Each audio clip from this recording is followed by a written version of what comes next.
I came home after a 16-hour shift, dead tired, half-starved, and ready to fall into bed with my boots still on. The kind of tired where you park on the grass because you just don't care anymore. But as I turned the corner onto my own damn gravel driveway, something hit me harder than fatigue ever could.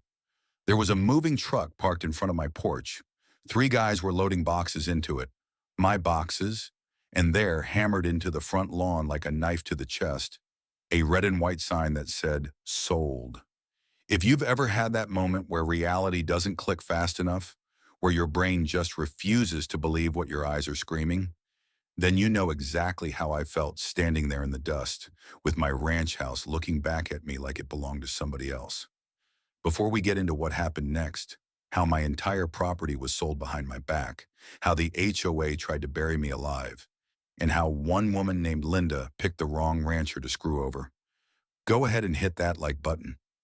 Subscribe if you hate entitled people who think a clipboard and a condo board make them gods. Trust me, you're going to want to hear how this ends. I left the engine running and walked up the path, boots crunching on the gravel louder than usual. The first guy on the porch barely looked at me. "You need something?" he asked, like I was the one trespassing. "Yeah," I said. "This is my house." He laughed, actually laughed.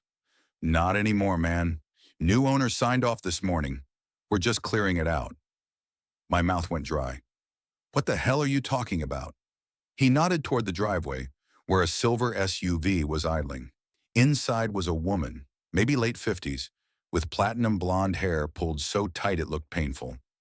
Designer sunglasses, phone in one hand, clipboard in the other. Linda. I didn't know her name yet, but I'd come to know it very well. I stormed up to her window, knocking hard enough to rattle the glass.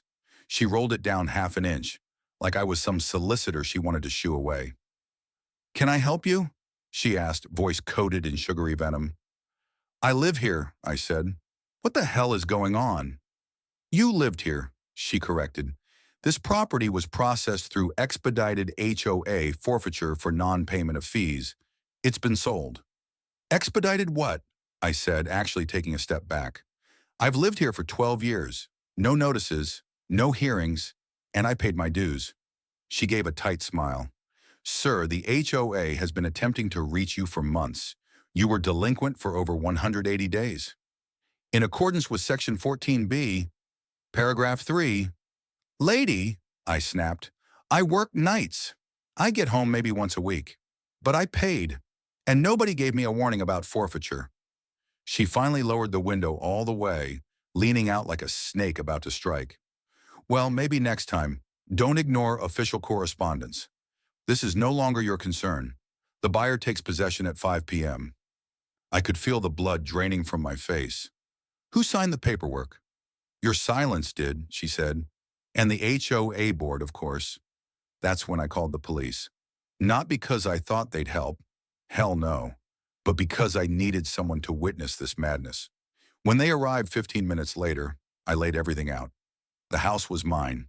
I had the deed. I never sold anything. The officer, mid-30s, polite but uninterested, shuffled through his notepad and then said the words that made my stomach turn.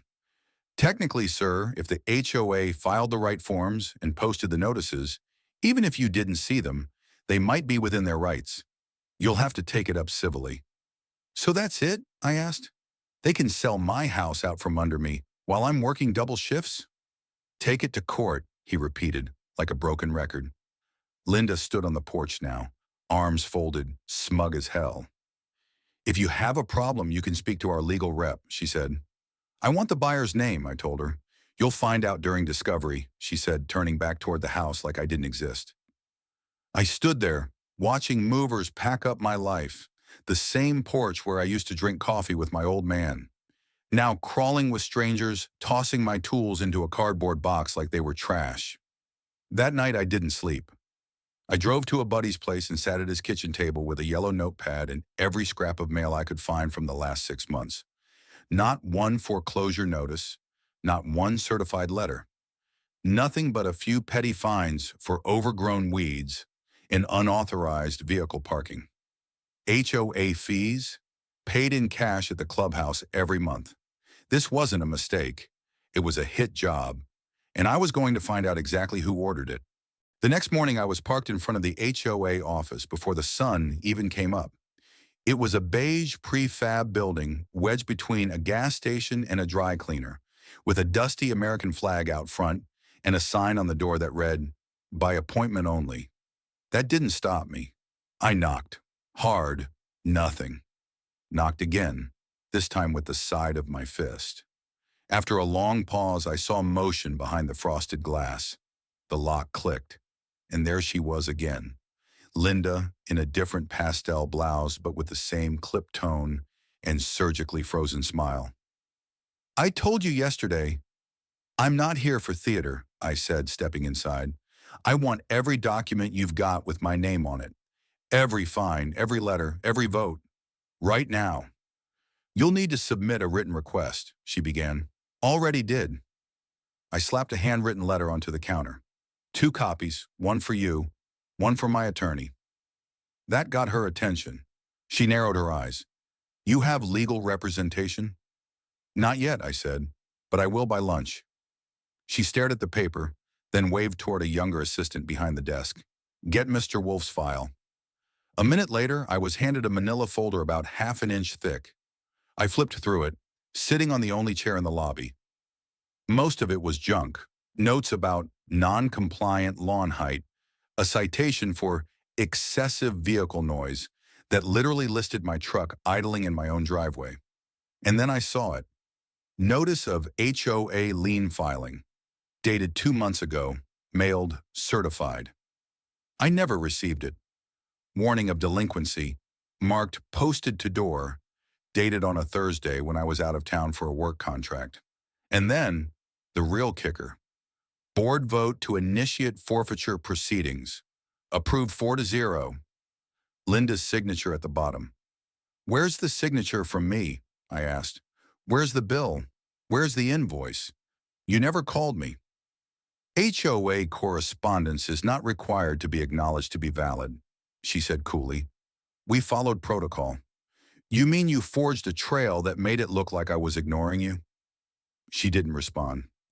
That's when I saw it. Tucked near the back of the folder, almost hidden. Transfer of title form.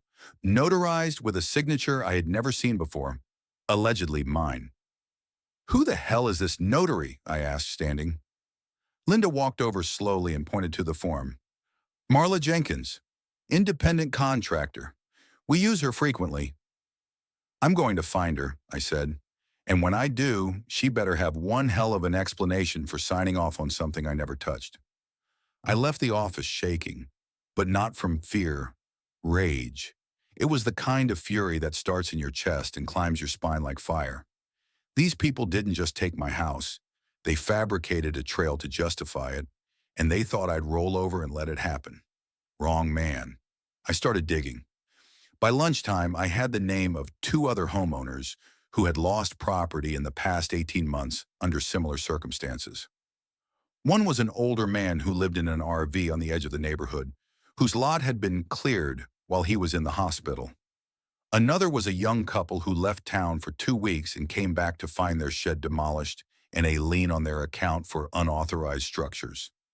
I met with both of them that afternoon, showed them my papers, listened to their stories. Different names, same pattern. Selective enforcement, shady notices, sudden sales, and every trail of paperwork leading back to the same board. Linda's board. At one point, the older man, Dave, leaned forward and said, "You think they're doing this to flip lots? Quick sales? Pocket the profits?" "Either that," I said, "or they're laundering favors through proxy buyers." "Buyers like who?" "I don't know yet," I admitted, "but I'm going to find out." By day's end, I had a war map. Names, addresses, meeting dates, suspicious filings. Every document I could get from public records or copied from neighbors. But what I needed now was someone who knew how to dig deeper. That's when I remembered Jeff. Jeff used to work legal for the HOA until 2 years ago, when he suddenly resigned and moved across town. People said he left for personal reasons, but I remembered something different. He once told me, over beers at a neighborhood BBQ that some folks on the board were playing games they shouldn't be. I tracked him down through LinkedIn, shot him a message, and within 2 hours we were sitting in a corner booth of a dusty bar on Route 83. He looked older, more tired, but his handshake was still solid. "You said you wanted to talk HOA," he said, sipping a whiskey. "Don't tell me they got you too." "They tried, sold my house, forged a trail of paperwork. I've got names, documents, patterns, but no proof." Jeff nodded slowly. "You've got enough to start, but if you really want to crack this open, you need board meeting recordings." "I thought they didn't record those." "They don't officially, but Linda does." I blinked. "Why?" "Control? Leverage. She tapes everything." "You think she keeps copies?" Jeff gave a slow, bitter laugh. "I know she does. She's paranoid. Keeps them locked in a cabinet in her home office. And you know this because—" He looked me dead in the eye. "Because I helped her install the cabinet." I couldn't sleep that night. I lay on my buddy's pull-out couch, staring at the ceiling fan, slicing the dark, and replayed Jeff's words on a loop. "She tapes everything." The next morning, I got up before dawn and drove the 2 miles to Linda's house. Big, beige, corner lot monstrosity with plastic flamingos on the lawn and solar lights lining the walkway like it was a damn museum exhibit. I parked down the street and watched. At 6:45 a.m. sharp, she left, heels clicking, sunglasses on, Starbucks cup in hand. She climbed into her silver SUV and pulled out of the driveway like a queen leaving her castle. I waited 5 minutes, walked up the side yard, and peered over the fence. Back porch door had a keypad lock. Cheap model. I wasn't proud of what I did next. But when someone steals your home and dares you to fight back, the rules change. A buddy of mine used to do security installs. He once showed me a trick with these exact locks. Press the 4 most worn digits, try combinations. 15 minutes later, I was standing in Linda's kitchen, heart pounding, feeling like I'd broken into hell itself. The house was pristine, like no one actually lived there. Not a dish in the sink, not a photo on the fridge. I moved through it fast. Down the hall, third door on the left, the office. Cabinet in the corner. Chrome handle. Combo lock. Under the desk, a shoebox. Inside, sticky notes, old remotes, random junk, and a torn paper scrap with 5 numbers scribbled. 47925. The second attempt opened it. Inside, folders, receipts, and a stack of unlabeled flash drives in a Ziploc bag. I grabbed 3 and left. Back at my buddy's, we plugged them in, one by one. It was worse than I thought. The recordings were dated by folder names. July board, AUG decisions, HOA-Exec, and inside audio files labeled by timestamps. We played one at random. Linda's voice clear as day. "Just file it. He works nights. He won't notice. And if he does, by then, it'll be too late." Another voice, male, nervous. "But he paid cash last month. I saw the receipt." "Doesn't matter. He didn't submit in writing. No signature, no proof." Another file, a vote. Linda again. "All in favor of initiating forfeiture on 43 Appaloosa Lane?" Chorus of ayes. Someone objecting. "We should notify him at least." Linda. "We already notified him." I felt sick. Another file. Linda laughing. "I'll have Todd put the property in his sister's name. She's clean. No links back." That was it. Proof. Real proof. Now I just had to use it. I called Jeff. "You were right," I said. "She records everything, and I've got it." He didn't even ask how. "You're sitting on a powder keg," he said. "You ready to go public?" I didn't hesitate. "Yeah." He gave me a name.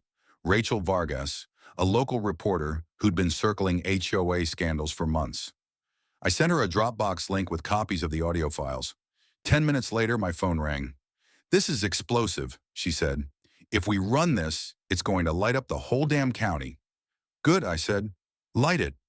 While Rachel worked her contacts, I went back to the other victims. Dave, the young couple. 3 more names had come in through Jeff's network. All of them had similar stories. Sudden fines, vague warnings, forced sales. We met in a church basement, like some secret resistance group. I laid out the plan. Rachel's going public, but if we want this to stick, we need to go legal. I talked to a lawyer. Class action is possible, but it's messy. What's the alternative? Someone asked. We file civil suits together. Multiple filings, same week.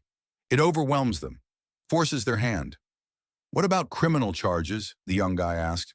We push for that too, but first we prove pattern and intent. The tapes give us that. It was risky, expensive, time-consuming, but no one in that room hesitated. That weekend, Rachel published the story, HOA from Hell, Secret Recordings Reveal Property Scam. Front page of the Sunday paper. Online video with audio clips. Linda's voice, cold and unmistakable, talking about homeowners like pieces on a chessboard. It blew up. Within 20, Detective Rayner showed up the next morning in an unmarked SUV, khakis and a windbreaker, clipboard under one arm, like he was headed to a company picnic. But the man didn't waste time. I read the article, he said, standing in my friend's kitchen. Listen to the audio. If what you say is true and it sounds like it is, then this isn't just a civil issue. It's organized fraud. Glad someone finally agrees, I said. He sat across from me at the table, pulled out a recorder and clicked it on. Start from the beginning. So I did. I walked him through the HOA fines, the fake lien notices, the phony notarization.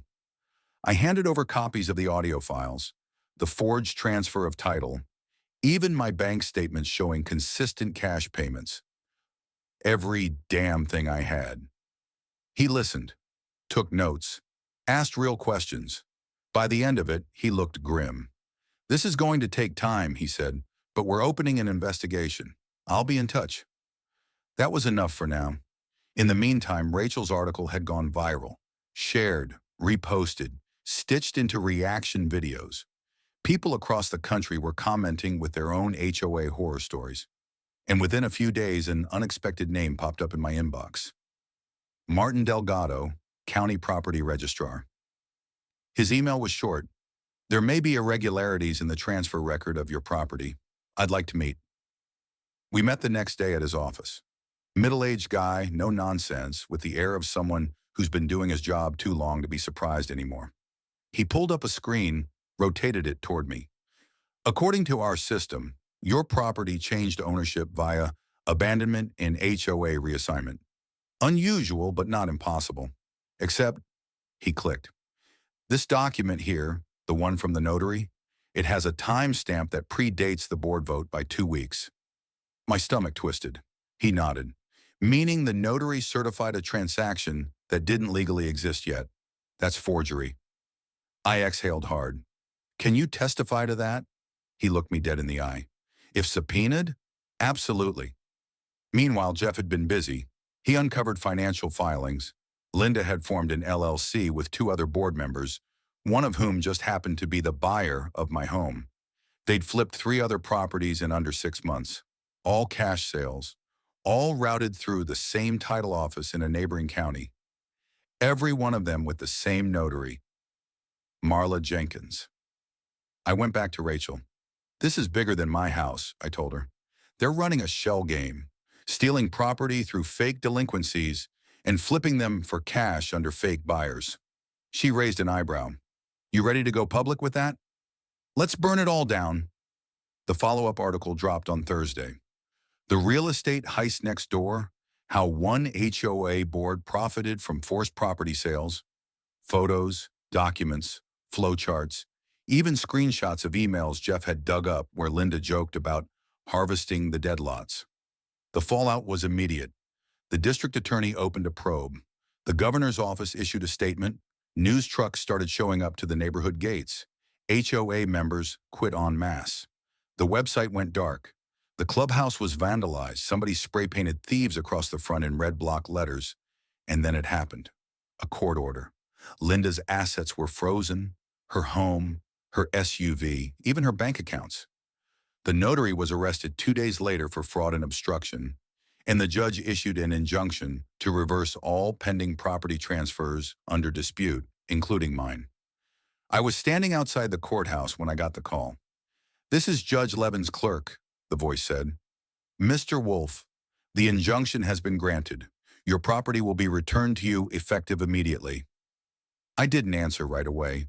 I just stood there, phone pressed to my ear, listening to the words I thought I'd never hear. It was mine again. The ranch, the porch, the land, mine. I pulled into the driveway just before sunset. Same gravel crunch under the tires. Same creaking gate swinging open like it remembered me. But this time, no sold sign, no trucks, no strangers, just me. The front steps looked smaller than I remembered. Maybe it was everything that had happened. Or maybe I had just come back heavier, with anger, with exhaustion, with something close to grief. 12 years of my life, almost gone. I stepped onto the porch and ran my hand along the railing. Still had the chip in the wood where my dog used to gnaw when he was a pup. Still had the scratch marks on the doorframe where I measured my nephew's height one summer. They hadn't taken those. I unlocked the door and stepped inside. Airy, silent. The furniture was gone, hauled away or trashed, but the bones were still mine. The walls, the light, the soul of the place. I sat on the floor in the middle of the living room and just breathed. For the first time in months, I wasn't fighting. I wasn't chasing paperwork or calling lawyers or explaining my sanity to blank-faced cops. I was home. It didn't last long. The next morning, a black car pulled up out front. Detective Rayner stepped out, folder in hand. "They arrested Linda this morning," he said. "She tried to skip town. TSA flagged her at the airport. I didn't say anything. She lawyered up fast," he went on, "but between the financials, the audio, and the forgeries, we're looking at a stack of felony charges. Wire fraud, racketeering, conspiracy. She won't walk away from this." "Good," I said. "She's blaming everything on her board," he added. "Claims they acted without her knowledge." I snorted. "You heard the tapes." "I did," he said and nodded. "So did the DA and the grand jury." Within a week, indictments dropped for 3 more board members. The notary took a deal and flipped. Half the neighborhood turned out to testify, some out of anger, some out of guilt. Turns out a few of them did know, or at least suspected. But Linda kept everyone in check with fear, favors, or confusion. Rachel ran a final piece. "Justice for Sale, the End of the HOA Empire." It went national. Suddenly, everyone wanted a piece of the story. Podcasts, daytime shows, offers from documentary crews. I said no to most of them. I didn't want fame. I wanted closure. And then came the letter. Certified mail courthouse seal. Judgment award. Damages in favor of Mark Wolf, $382,600. Restitution to be paid by Linda R. Caldwell and Associates. Civil penalties applied, liens reversed, record expunged, $382,000. Not because I wanted money, hell no, but because they tried to take something from me and thought they could walk away clean. And now they were going to pay. I used part of it to fix up the ranch, replaced the roof, got new furniture, rebuilt the barn out back, hired a guy to tear down the old HOA clubhouse, turned the land into a public garden. No fences, no signs, just peace. People started coming by, neighbors, strangers. One guy drove in from 4 states away just to shake my hand and say, "Thanks for fighting." I didn't fight for thanks. I fought because someone has to. HOAs like Linda's don't just pop up. They're built, federal, allowed to grow until they choke out everyone who doesn't fit the mold. And most people, they're too tired to fight back, too broke, too scared. That almost happened to me, but not this time. I still get letters, emails, questions from people in other states who want to know how I did it.